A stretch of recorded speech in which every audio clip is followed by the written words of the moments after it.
And especially when you deal with when you're looking at these people in Chicago and these gang kids. I mean, I just back when I was growing up, gangs were just gangs. They were stupid kids causing trouble. Now they've taken it to a whole new level. They're not even human. Look at these kids in gangs and they're shape shifting and they're demons. They're not even like I'm so used to reptilian shapeshifters. So you get used to seeing that, and then you're dealing with these kids. They shift into outright demons. It's crazy. It's crazy. And I think this whole psyop, the JFK, because if you notice, Trump's just released JFK files. Now that's the last I heard was he released them. I haven't seen anybody's videos on that yet. JFK was releasing his files, and what do we have? JFK protests, justice for Kaneka. Kanika. I keep saying her name wrong. I guess Kaneka would be. Stumbling through a hotel. This is the narrative. Stumbling through a hotel drunk and finding her way into a freezer where she couldn't get out and froze to death. And that's what they want you to believe. And so, frankly, I didn't pay much attention to it. And, you run into a lot of huff and puff, and people are upset in Chicago. And you're thinking, what are these kids upset about? What's going on? And so I started looking into this Kanika Jenkins story. And, wow, yeah, it is amazing. But I'm going to put some pieces of the puzzle together. One of the things that's so hard for anybody else to really embrace is because these kids, I mean, they're geniuses, but they come out with these videos and they can't speak a coherent sentence. You can't understand them. And so you try to find somebody who speaks English that was close to the whole story and knows what's going on. And so that's what the Lord did. He led me to somebody who speaks English, and I could understand him, and he just laid it out perfectly. And this kid is like 17 or 18, and this kid's a Christian, and he's just a genius. And so if you want to know the rundown on what's going on with Kanika Jenkins, go to YouTube and look up Chosen King, because I really enjoyed his series. He just laid it out for anybody and the dummies like me who just can't understand anything but normal English. But there's a lot of things about this story, and I have spent probably days on end looking at videos. You start watching one and you just get hooked, and then you start really liking these people. It's funny. I'm almost 52 years old, so I the city thing isn't my thing, but your heart goes out to this girl. It really does. But there's a couple of oddities about the whole thing, and so that's what I'm gonna bring up, because that's my thing. Finding oddities and bringing them up. That's what I do. Something that's interesting about the whole thing is that she was groomed for this. Kanika Jenkins, if you look at this child, she has, and as soon as I say this, you're all just going to be like, okay, here we go. She has a butterfly tattoo on her stomach. She also has Eastern Star tattoos on her back. And so, yes, she comes from a Masonry and Eastern Star family, and which is very well connected into the Chicago elite scene. And so you know where this is going already. Her stepdad, who has been staying out of the limelight, not her stepdad, but the man who her mom is seeing, her boyfriend, kind of acts more like her handler. And he's just a real creepy looking dude. And you ask all these kids and you watch their videos and they all talk about how creepy he is. And you can tell by looking at him, he's ranked somewhere along the Masons out there. Everybody is. I mean, if you want to be anybody in Chicago and certainly want to have any kind of a job that makes money, you've got to join the Masonry ranks out there. And another thing about Chicago is they run all the gangs. And so there was clearly a gang involved with Kanika's murder. And I'll get into that one too. But the murder took place at the Crown Plaza Hotel in Rosemont, Chicago. And the first thing you see when you look at the Crown Plaza Hotel sign is right beside the words is a symbol. And the symbol is 666. It's the Hebrew letter for 6, upside down, and I was looking at it, I'm like, that's 666.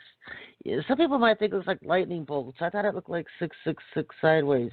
And certainly fitting because this area has a long history of organ trafficking. And they just go on and on about how this area has a history of missing people found with missing body parts, and how this hotel has always been involved with it. And you're like, what? Why hasn't anybody burned this place to the ground? Apparently, it's the pride of Chicago.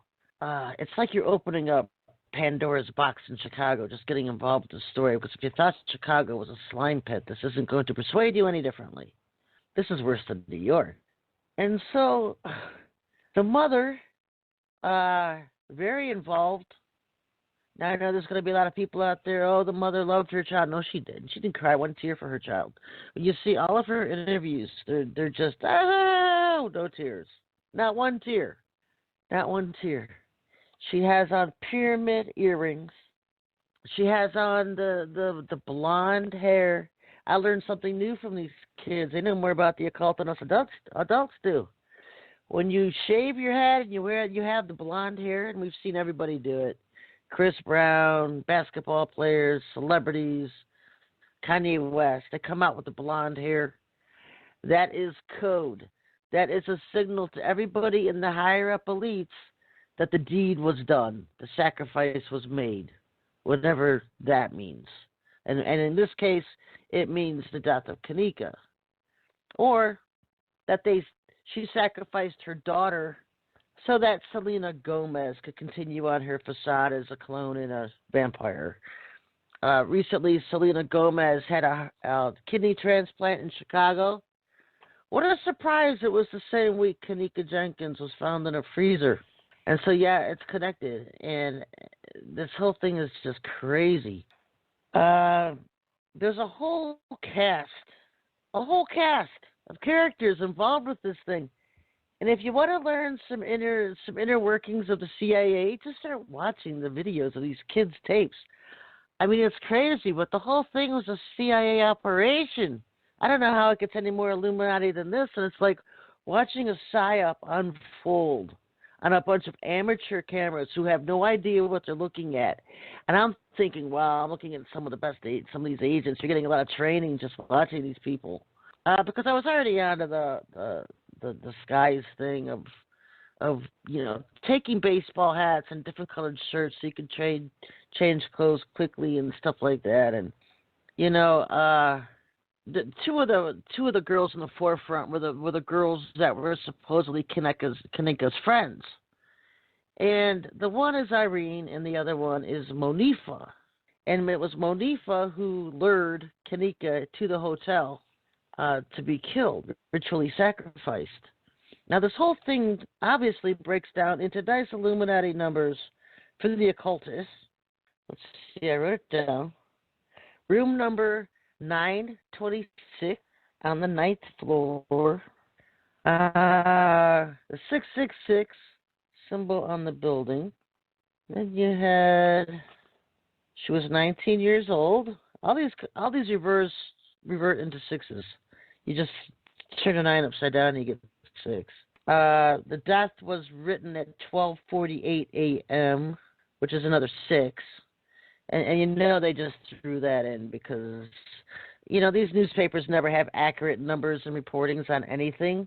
And when they do write something down, it's usually a code for, like, the numbers, whatever the PSYOP's going for. And so the biggest number on this is the 6, the 9s, and also the fact that she died on the 6th, and they're trying to push it off and say she died on the 9th. When Teresa Jenkins called 911, when she made her little drama phone call, because I don't think she was that worried about her. It was for show. She stated to the police officer that answered the call that what happened. Her daughter said that her and her friends were going out bowling and to movies, and her friends brought the car back home the next day, but said they couldn't find Kanika. And she said that there was a ticket in the car for the Crown Plaza Hotel. They must get parking lot stamps, tickets, maybe a parking garage or something. but she knew she had been at the Crown Plaza Hotel and the date was August 6th. So that kind of blows out the water of their little timeline that she was there on the 8th and then discovered on the 9th because she was there on the 6th. I don't know why anybody doesn't push that one any further, because when I heard that 911 call, I was like, she was there on the 6th. That's 3 days before they're saying. So the party was on the 6th, and apparently it was this Irene's party, her birthday party. And this Irene decided to live this party over Facebook. They had Facebook Live, and so she had, throughout the entire party, she has her camera out, her phone out, and she's shooting this party live. And she wore these huge mirror sunglasses so that you could look into her glasses and see what's going on across the room. Now, I thought that was pretty ingenious. I keep looking at these glasses because not only are they mirror glasses, but the nature of me is thinking, I wonder if these are those spy glasses where there's a little recorder. I'm convinced they are. I don't have any proof they are. But I kept looking at these glasses, looking for any strange inner workings, markings on them for those spy glasses with recorders. I know they have them. I've seen them. And I'm pretty sure I saw enough in hers that would convince me I might be right. But that was her whole assignment, was to record Kanika's death. And she did it on her glasses. And she overlaid it in the live videos. It kind of takes imagination to look at it. Sometimes you can see Kanika, and other times you're like, is that her? What are they saying? Is that her talking? You really have to bend for some of it. But I thought that was ingenious, because that was her role. And you know, when you look at this girl for 3 days like I have, you're thinking, that's not an Irene. That's like a Ian, you know, because this is definitely a tranny. This girl's not a girl. This is a tranny. And another thing with that, Monifa, her Kanika's best friend, total tranny. Both of those girls, total trannies. And that's never come out anywhere in these stories. But both of those girls are clearly boys dressing as girls. One of my pet peeves. I don't judge people, but it's a pet peeve of mine when we're lied to. You know, at least tell people, hey, I'm a transgender. Hey, I'm really a guy. I don't like this trickery stuff. That's fraud to me. But anyway, interestingly enough, this Crown Plaza Hotel, and you know how the Illuminati are with their blood sacrifices and christening stuff. Bill Murray's family is in the deals right now that they are building this 11,000 square foot Caddyshack type restaurant inside this worm-infested Crown Plaza Hotel, where it's like the Hotel California. You can check in, but you probably won't check back out. It's that bad. There was several people died the weekend Kanika did, but hers is the one getting all the mainstream press because she's young. So imagine this: Bill Murray putting a big restaurant inside this hotel known for prostitution and organ trafficking. And the freezer he'll be using for his restaurant is the one that they found Kanika's body in. I don't think that's a coincidence. I don't think that's a coincidence. And so, the coincidences just keep piling on. There was an entire cast of characters involved with this, and this is one of the most insane things I've ever seen them do. Maybe because we're just getting smart now and we're learning how they do things. And I'm slow, like I said. If they're doing something for 100 years, I'll catch on. I'm slow. But this is crazy. I don't even, you know. Okay, this is what they did. That was never Kanika Jenkins walking through the hallway drunk. First of all, when I watched 1 or 2 videos, I was screaming, that's not her, that's not her, that's a fake. And I'm screaming at my computer, and I'm watching all these videos and screaming, and that's when I finally stumbled on Chosen King, because he was saying the same things I was saying. And so I liked his series he has out, because that was not Kanika walking through the hallways. That was a fake. That was a lookalike. It wasn't even a lookalike. She was 60 pounds heavier than the original Kanika. And yet, coroner even put that in his report for Kanika. He said she was 159 pounds. This girl was a mouse. She was like 90, 100 pounds. She was a small, petite girl. And he put the lookalikes weight on his coroner report for her. I thought that was crazy. And the coroner, Frank Markle, is the guy who owns a blog online for organ and tissue donations. He's a big organ guy. How would you like to have that as your coroner? Coincidence? No. And the hotel doesn't release any photos of the police investigation of what went on in the basement. All they show is the coroner there signing off some personal effects that Kanika had on her body and giving that to the police. One of the things was Kanika's watch. And someone was saying it was the other one's watch, Monifo, but I also saw a different picture, and Kanika had that watch on. She was standing under a door with the numbers equaling 9/11. So people are calling her the 9/11 blood sacrifice. She had this big watch on. It looks like a man's watch. It really does. It's kind of big for a girl's. And inside of it is the Eye of Horus and a heart. In other words, I love Lucifer. It's basically what it is. And she's tangled up in this Illuminati world already. She was set up to be a sacrifice because your body is the temple. It's a temple. Now, who you dedicate your body to is who you serve. Our bodies are the temple of the Lord. We're living temples for the Lord. These people are living temples for Satan. And so that's why they mark it up in these demonic tattoos and things like a butterfly to indicate your MK Ultra and 5-pointed stars, which indicate Eastern Star. She's grown up in the occultic world. You ever look at these gang kids? Because they're not dumb. You know what? We might think of these kids that can't speak English. They live in the hood. That's a gang life. But these kids are really smart. They're smart. They're good with tech. They're street smart. They're knowledge smart. We give credit where it's due. And you run into this when you start watching these videos. Listen to these people. They're not dumb. So I was really impressed, really amazed by a lot of things. That's also how much the occult evades these cities. I mean, it's just all over these cities. It's gang life. It's business life. They just dominate and conquer the cities with the satanic garbage. I thought this was funny, and I learned this from one of the kids. Now, Osiris, you've heard the story of Osiris and Horus and Isis. Osiris represents the obelisk. The obelisk represents Osiris. And the obelisk is the penis. This is in occult mythology, whatever.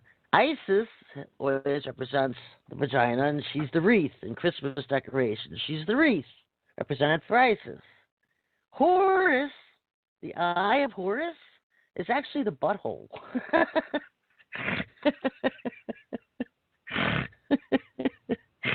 So when people are putting that circle above their eye, that round circle,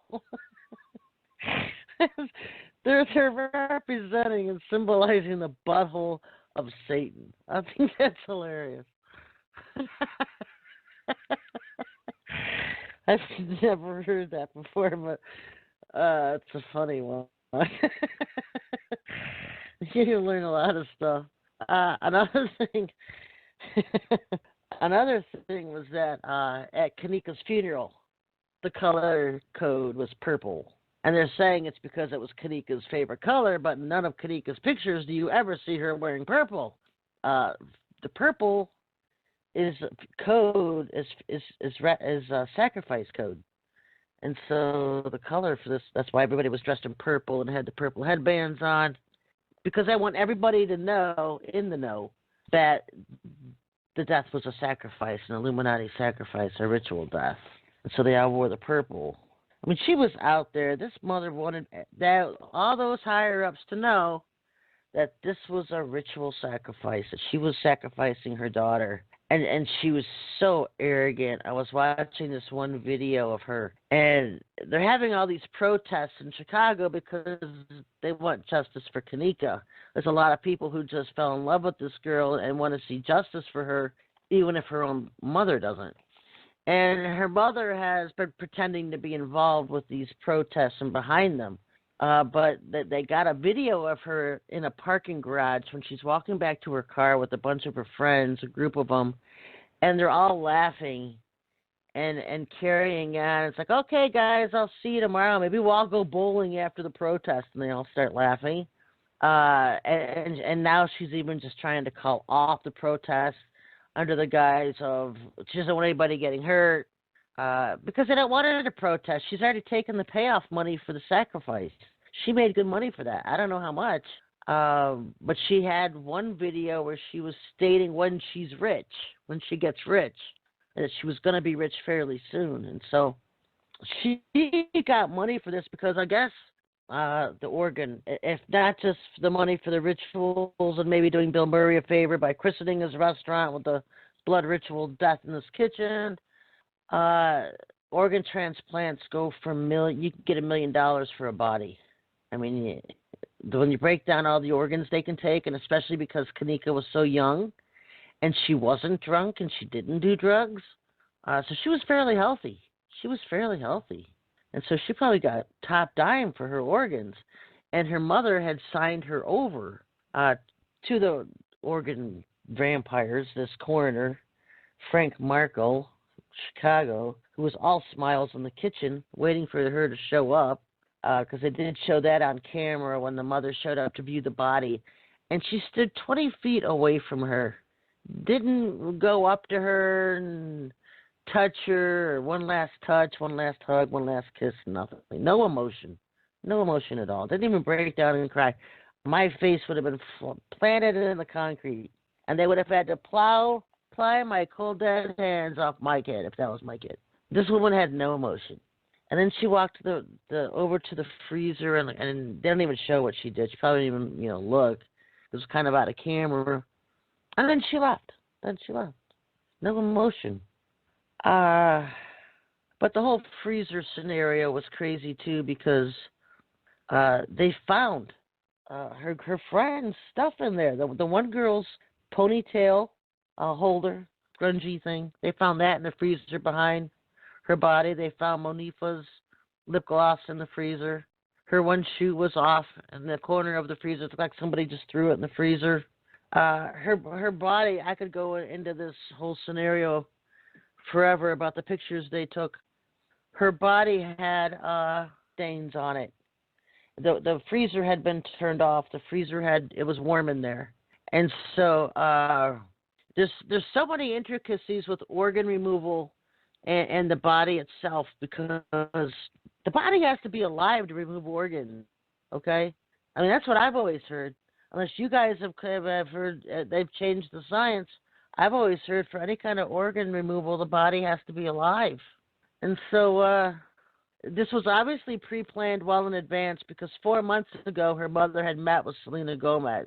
Then the week of her death, Selena Gomez happened to be in Chicago. What coincidences. So this has been planned for a while, that she would give her daughter's kidney to Selena Gomez.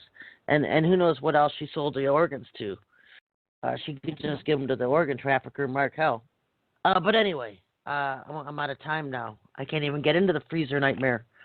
But this is a rundown of the case. I just wanted to give you my heads up on it. Maybe I'll get back into it Friday, since it seems to be pretty fascinating. And yeah, I think I'll get back into it Friday. But that's just a little summary of it now for you, for those who are interested, and probably will be now that I've mentioned it. But anyway, folks, nothing new on the pole flip. Have not heard anything. People are asking what's going on with the pole flip. All I know is that it can go at any time. So I'm sure Father will let us know. He's not going to do anything until the elect are gone anyway. Anyway, folks, be back on